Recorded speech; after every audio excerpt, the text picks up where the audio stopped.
James, so before we get into the numbers, I just want to get your read on what's happening with Jake Sullivan. There's this sort of icy relationship. We're seeing it more and more, whether it be Biden in front of, the campaign event, really with sharp criticism. But Jake Sullivan over there getting an icy response from Israel, Herzog, Netanyahu.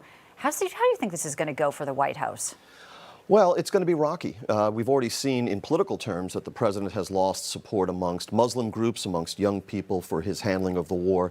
And it's going to be rocky between the U.S. and Israel because they're just not on the same page. The Israeli Prime Minister, Benjamin Netanyahu, acknowledged openly the other day in a statement that there is not an agreement on the day after Hamas.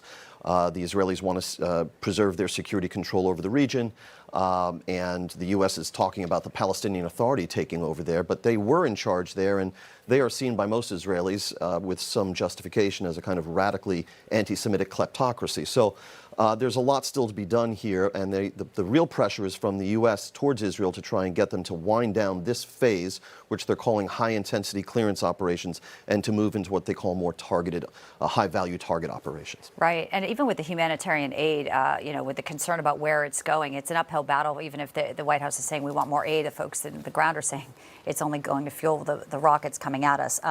Very complicated for any president, but especially one who's running for re-election with mounting other issues. We just showed the 33% approval rating. Mm-hmm. I think it'll go down lower if so. I mean, I'm not going to say get a crystal ball out, but I mean, there is a lot that Joe Biden is facing right now, whether it be Hunter's issues, and again, the Israel war, and still the Ukraine. They're coming back to vote on a package for Ukraine as well. So that 33% job approval rating comes from the Pew Trust polls. It is the lowest that they've recorded for Mr. Biden since he took office. Polls are best seen not in isolation, but in aggregate, so you can see the trend lines and not just a snapshot. So that might be a bit of an outlier. If you go to realclearpolitics.com, they compile daily an average of all the major reliable polls, and that right now shows that Mr. Biden's job approval rating is much higher at 39%. Oh, wow. Wait, stop the presses.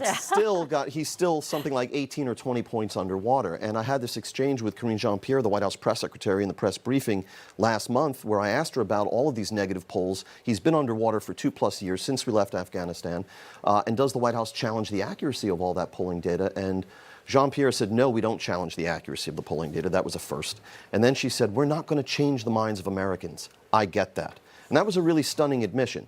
Here's the face of the vaunted White House communications apparatus, a $40 million a year apparatus, basically saying that we cannot persuade and that we're going to have to stand for re-election without turning around those underwater numbers. I remember that. You obviously ask the great questions when you do get called on, which I think should be more often, may I just say, Thank you. In my 2 cents here. But speaking of someone, you're in that room, and a lot of times have been able to say Hunter Biden's a private citizen. We've heard that over and over. That's sort of starting to change now, James. The impeachment inquiry now here, Hunter making those comments. We heard from one of our guests at the top of the show saying, Joe Biden may have known that Hunter was going to not comply with the subpoena. Maybe he's implicated. Ian Sams has a job cut out for him to be the White House spokesperson. Yeah, so Ian Sams is the spokesman for the White House counsel's office and an attorney himself. But we've seen the messaging on Hunter Biden change and shift over time. Originally, President Biden himself, when he was a candidate, was saying, I never once discussed my son's overseas business dealings with him, which always seemed far-fetched. What kind of dad would you be if you're not discussing your son's business activities with them even a little bit, right. No matter how old your kid is? But now that messaging has shifted to, well, they were never in business together. And then we heard from Hunter Biden himself for the first time publicly on the Hill the other day saying, my father did not benefit financially from my businesses. So the goalposts seem to change. It's a story that's not going away. And the rise of this impeachment inquiry means that Hunter Biden is going to be a central focus of a movement against the president himself. It's not just the headaches and the emotional heartache of seeing your son prosecuted.